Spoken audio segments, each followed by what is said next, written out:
come out? Oh. Emily's parents are over there. We are. Okay, we're going up to the train now.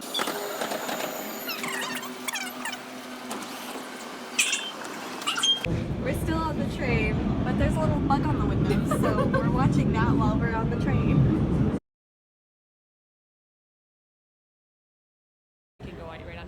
This is us getting up the escalator at the World Trade Center. Emily's parents are behind us right there. Emily, come into the video again. Okay. That's a talking head, Raina. Oh, sorry, no talking heads. Right. Okay. This is us now walking to our first location, Clinton Castle at Battery Park. Emily's doing directions.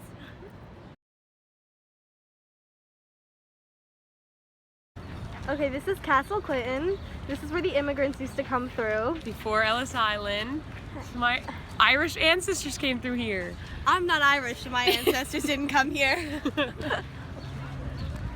Okay, we're walking in now. It's the Castle Clinton National Monument. Okay, I don't want to run into people, so I'm gonna stop recording for now. Castle Clinton used to be a fort that was built 1811, meant to defend the New York Harbor during the period of the War of 1812. It used to be an island connected to Manhattan only by a drawbridge. In the 1850s, it was extended to Battery Park. Between 1855 to 1890, it was coined the gateway to the New World because it was the nation's principal immigrant depot. More excitingly though, it later served as the New York City Aquarium.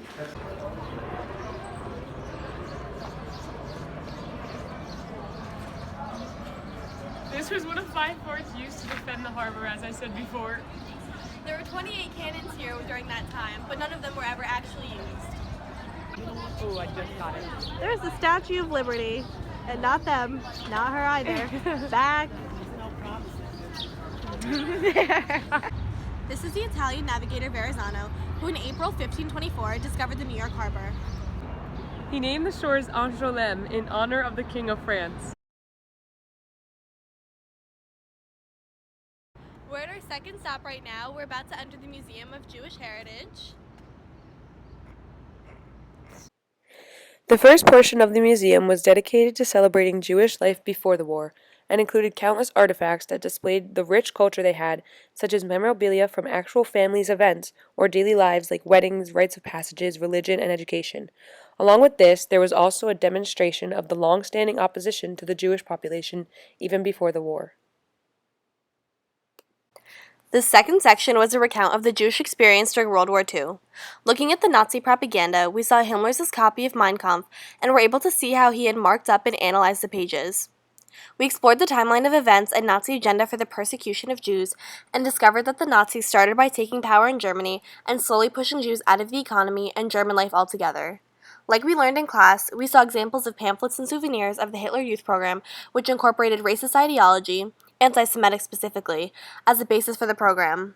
We watched videos and observed displays with first-hand accounts of the unthinkable cruelty and oppression the Jews faced in Germany, and the difficulties they came across trying to flee, or the impossible choices made to separate a family for safety or endure the hardships together. After exploring in depth the horrors and anguish of the concentration camps, we read about the end of the war and began to see how the Jews attempted to rebuild their lives after the war that tore them apart. Finally, the last floor of the museum commemorated the Jewish renewal after the war and displayed a series of images, artifacts, and descriptions of Jews that had revived and strengthened their culture and religion around the world, juxtaposing the previous floor that had told the story of how the Nazis had utterly demolished it. There was an exhibit called New Dimensions in Testimony, in which you could ask questions and you would get a pre-recorded response from one of the 2 survivors of the Holocaust, as if it was a real-time conversation. We asked one of them what his experience was like at Buchenwald, and he proceeded to recount his painful stories of the camp. Here's a millennial taking a video of this. So am I. Taking a video too! We're now at the third spot, the Francis Tavern Museum and Restaurant, Francis, and we're gonna eat first. We just ordered and we're waiting for our food. And this is Emily kind of the people next to us. At the tavern, we shared a turkey burger, mac and cheese, and truffle fries. Samuel Francis originally bought a popular tavern on Broadway. when he moved here to New York in 1755, but later he purchased this property in 1762, and it became popular because of his excellent culinary skills. He had originally named the building the Queen's Head. However, it changed to the Francis Tavern because of how popular Francis was. Samuel Francis was a patriot, so he sympathized with the cause of the Sons of Liberty and allowed them to have meetings in his tavern. Additionally, in 1783, George Washington gave his farewell to his officers at this site in what is called the Long Room.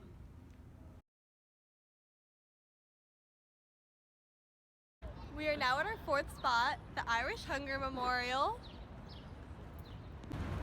Here a few months ago, I saw starving people crawl the last yards and collapse in the camp. The vultures hovered overhead. There are reports of scavengers, wild dogs, eating the spare flesh of the victims of starvation and dispossession. In this camp, South Dorofan is a reflection of the crowded workhouses of Ireland's 1840s, or the crowded holds of the coffin ships, or the delousing reception centers across the Atlantic. Irony of ironies, much of the relief food arriving in Muglad comes from the same source as the replacement food that fed the starving Irish robbed of their corn as payment to absentee landlords. It is American grain. It has earned the nickname Regan in Africa's recent famines.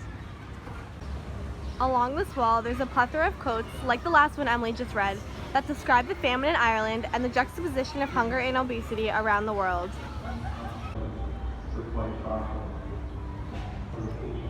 As we are walking through, we can see how the structures of the memorial reflect the architecture in Ireland. The different rocks in the memorial have different names of Irish towns and counties in order to further emphasize how the memorial is used to replicate Ireland as a whole. We are on our way to our fifth and final stop, the 9/11 Memorial. We've been looking forward to this one in particular because we've anticipated, while heartbreaking, powerful memorial that rightfully commemorates the strength of the devastating event of the terrorist attacks, as well as the unity and hope it sparks among Americans.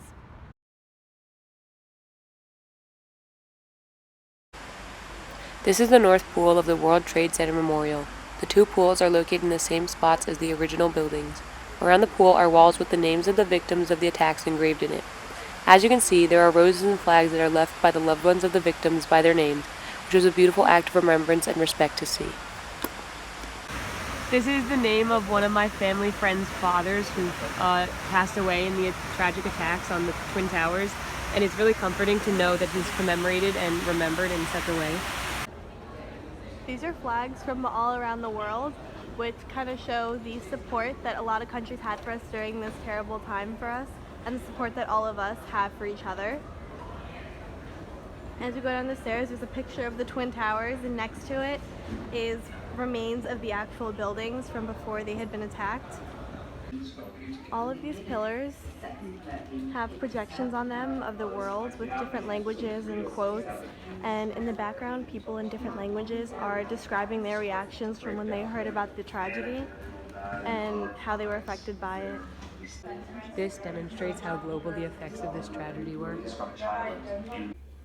These are collections of images of people who saw the attack firsthand and were so shocked and horrified that they just couldn't take their eyes off of the site. This piece of steel is where the plane directly hit the North Tower, between the 93rd through 99th floor. These are the stairs from the North Tower that most of the survivors escaped from. They were advised to go down these stairs and run as fast as they could. One survivor even called them the stairs to freedom. This section of the museum is a dedication to all of the victims of the 9/11 attacks, both in New York and D.C., as well as the 1993 attack in the World Trade Center basement. This exhibit was truly heartbreaking because we could read descriptions of the victims' lives before they died and hear accounts from their loved ones about them. And this serves as a huge and surreal reminder of how these are real victims that lost their lives too soon to such a horrible tragedy, and that they did not deserve their fate because each and every one of them had a story that truly should not have ended with the attacks. Although we couldn't film inside this exhibit, we felt that it was truly the most touching and most powerful of them all, so it should be included because it almost humanizes an otherwise entirely inhumane and unthinkable act. Ultimately this, as well as the other exhibit that doesn't allow cameras that contain personal artifacts and audio recordings to and from people at the attacks, were truly so heavy and devastating, and there are no words for how heartbreaking it was to even think about the horrors that occurred on that day. These are the remnants of a concrete retaining wall built to keep river waters from seeping through into the building. After the attacks, many feared the wall wouldn't hold. However, it stayed strong through the attacks and still stands today. This is one of the final pieces of steel that came from one of the original Twin Towers and was selected to be placed in the World Trade Center in remembrance of the 9/11 tragedy. Relatives of responders, volunteers, and victims of the acts signed and decorated it with messages and tributes.